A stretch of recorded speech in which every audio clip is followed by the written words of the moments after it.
Lesson 6, I can use tape diagrams to solve problems when given a ratio between two quantities and a change to those two quantities that changes the ratio.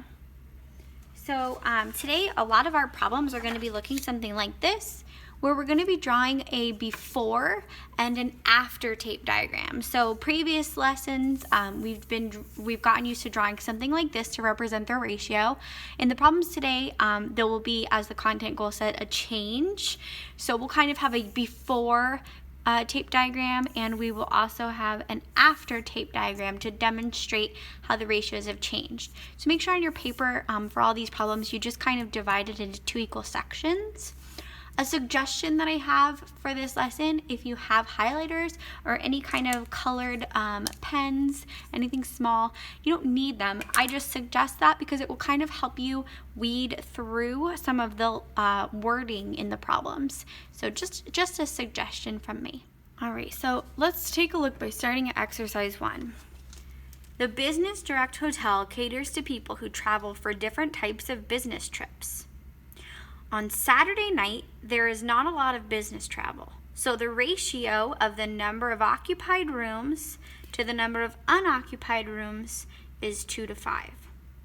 However, on Sunday night, the ratio of the number of occupied rooms to the number of unoccupied rooms is 6 to 1, due to the number of business people attending a large conference in the area. If the Business Direct Hotel has 432 occupied rooms on Sunday night, how many unoccupied rooms does it have on Saturday night? Okay, so this is where we're going to start. It's a good idea to read through the problem first. Now we're going to kind of break it up, and as we draw it out, it will make a lot more sense. So like I said, we're going to be working with before and after tape diagrams. So the first thing I'm going to do is I'm going to divide my paper into two equal sections in the area that's underneath exercise 1.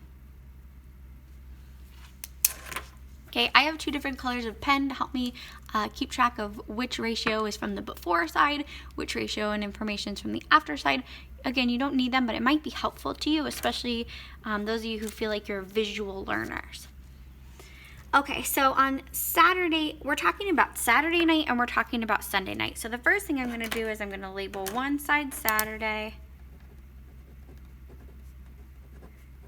and this side's going to represent the ratio given on Sunday. Okay? Now, on Saturday night, there is not a lot of travel. So the ratio of the number of occupied rooms to unoccupied. So we're talking about occupied to unoccupied is 2 to 5.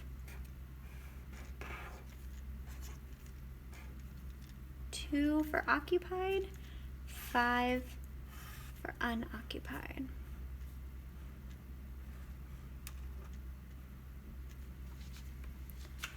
All right.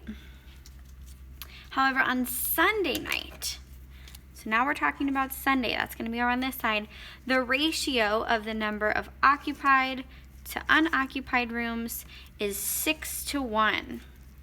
So occupied to unoccupied is 6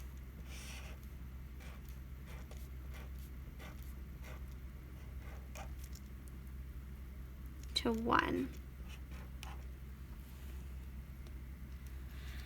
If the Business Direct Hotel has 432 occupied rooms on Sunday, so occupied on Sunday, that's 432 occupied rooms on Sunday. How many occupied rooms does it have on Saturday? Unoccupied on Saturday. This is what we want to figure out. Okay, so now this problem looks a lot more clear to me now that I've drawn it out as I go. So step 1, read through the problem first, and then step 2, go back and draw out the picture, labeling everything clearly. now we have everything we need to solve this problem. So let's go ahead and take a look. What we do know is occupied rooms, there are 432. We know we're going to split that up between 1, 2, 3, 4, 5, 6 equal groups to find out the value for each group. So I'm going to take 432 and I'm going to divide that by 6. Okay, and that way I'll know the value of each individual group here. So 6 goes into 43 7 times. 6 goes into 12 2 times. So I got 72. So that means each one of these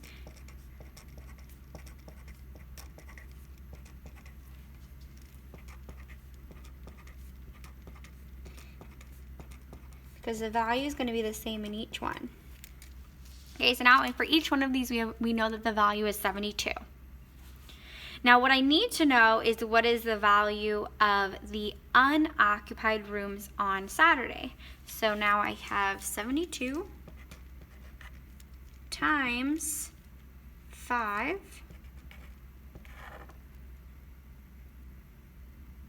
Okay, 2 times 5 is 10.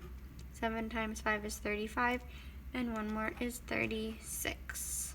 So 360 unoccupied rooms on Saturday.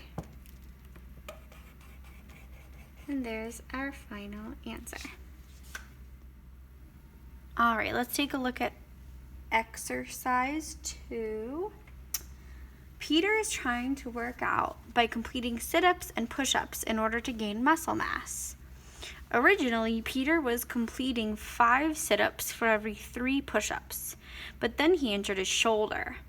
After the injury, Peter completed the same amount of repetitions as he did before the injury, but completed 7 sit-ups for every 1 push-up. During a training session after his injury, Peter completed 8 push-ups. How many push-ups was Peter completing before his injury?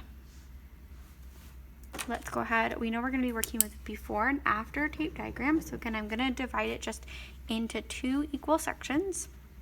And then I'm going to go through and look for some what I'm kind of do the before and after ratio. So it looks like we are looking at a sit-up to push-up ratio. And this one is just before his injury and after his injury. So I can label before and after. Okay.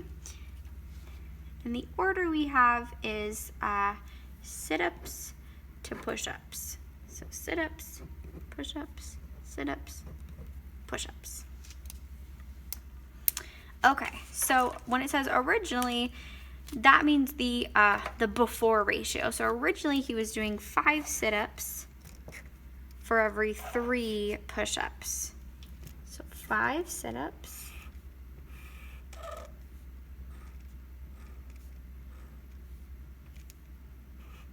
There we go. Okay, 5 sit-ups for every 3 push-ups. Okay, but then he injured his shoulder. So 7. So now we're talking about the after. And the after, we're looking for the ratio 7 sit-ups for 1 push-up.